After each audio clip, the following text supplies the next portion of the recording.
The driver scolded me several times. Hey, buddy, don't be crawling in my taxi. Then he got mad at me for running my fingers along the track where the window meets the top of the door. You're nervous, he said. I know you. You're going to ruin all the rubber up there with your nervous touching. See that no smoking sign back there? See how it's all worried around the edges? Nervous people done that too. Ronnie was catering a banquet where the guests were drunk and annoying. A man asked her if she was Italian. When she told him yes, he said, I thought so. All Italian women have mustaches. I never noticed that Ronnie had a mustache, but it still upset her. When she got home, she told Blair, who said she'd probably feel a lot better after a shower and a shave. July 8th. I saw a man being handcuffed near under the Sheridan L stop. He'd been beating a woman who wore a tight red pantsuit with an image of a cat stitched on each leg and the word cat written above them.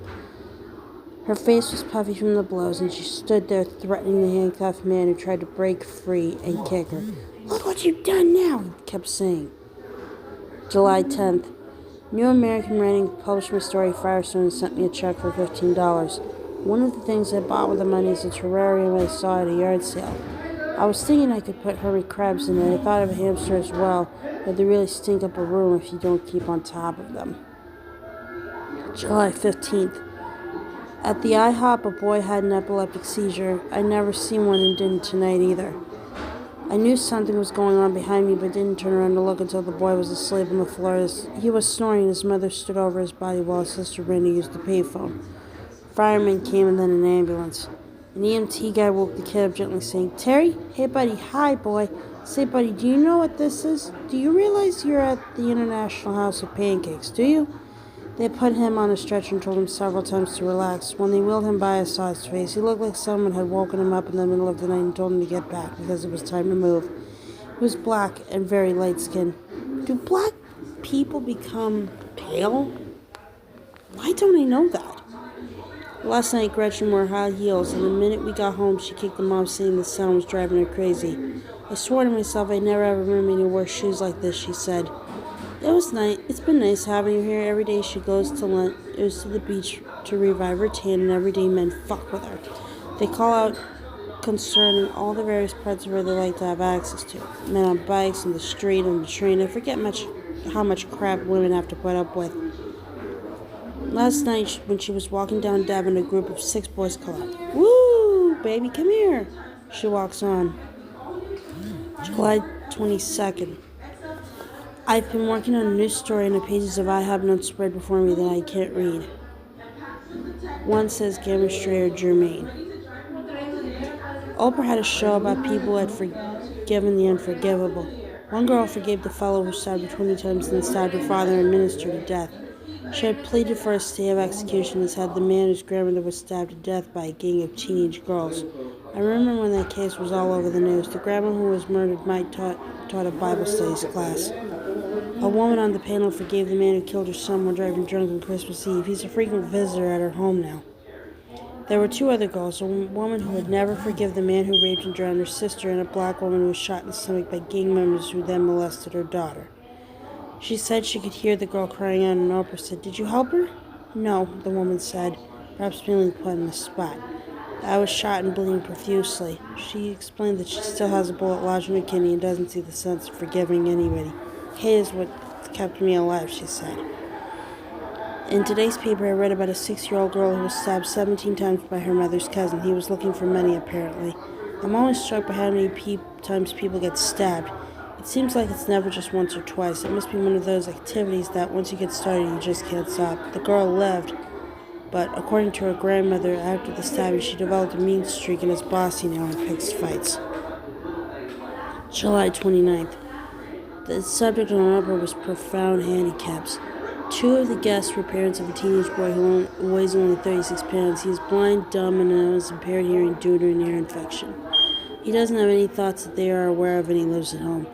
The father explained that the government will only pay SSI if you make under $17,000 a year. He advocated for a national catastrophic health plan, and that was fine, but he wouldn't stop talking about it. He said his daughter has diabetes and that his other daughter almost had cancer. Again and again he interrupted his fellow guests, and at time I grew tired of him. In the middle of the show, Oprah brought out a 24-year-old man. She said, Jimmy, here you are. You have no arms, no legs. What keeps you going? Jimmy was optimistic and focused about his life in the university where he studies child psychology. He kept saying that the university. He said that his roommate in the dorm keeps the TV and the radio and the computer on the floor so he could get to them. Jimmy's neck was thick and muscular. He wore a suit with the arms and legs pinned up. Another guest, a young woman, had all her limbs, but they were too small. She could walk but needed crutches for long distances. Forks she could manage in light loads. She said she wanted to die but didn't have the wherewithal to commit suicide. Jimmy said he just wanted to help people. Once when he was talking, they identified him at the bottom of the screen where they often do in talk shows. Judy Seeks Revenge, Marco Loves Women. He's Reed Jimmy, happy to be alive. A couple in the audience stood to talk about their 27-year-old son who had the mental capacity of a newborn baby. The husband was handsome and in his late 50s with a West Side Chicago accent. I haven't fed my boy in 20 years, he said. I'm scared too. I think I'm the ideal viewer for a show like this. After watching, I felt so lucky, like it's a blessing just to be broken of bad teeth. I worked in Linda's garage today. At one point, the kid who lives across the alley came over to me asking, are you a boy or a man? July 31st. This afternoon, I went to Montrose Beach, which was quiet and not nearly as packed as Foster. It rained yesterday, so the sand was hard. I'd been there for an hour reading when 2 men and 3 children moved near me. One of the men was missing his left hand. His arm was fine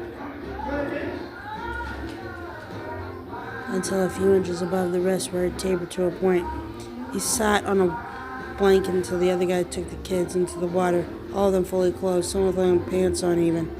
While they horsed around, the man with one hand turned on an enormous radio and turned into a master mix station where the songs were not sung so much as bleated and repeated. After a few minutes of this, a fellow in a tank top came over and asked that the music be turned down. The radio was so loud I couldn't hear the argument, but at the end of the one-handed man lowered the volume. When his friend came back, the one-handed man related what had happened. He made a fist with his good hand and held the other out, straight at a glance. I was just about to hit the asshole, he said. I told him this is a free country, isn't it? Isn't this a public beach? The white guy looked off toward the water, trying to pick up the brush and told his friend to turn the music down. He said it was good to bring up the free country business. Said he'd have said the same thing.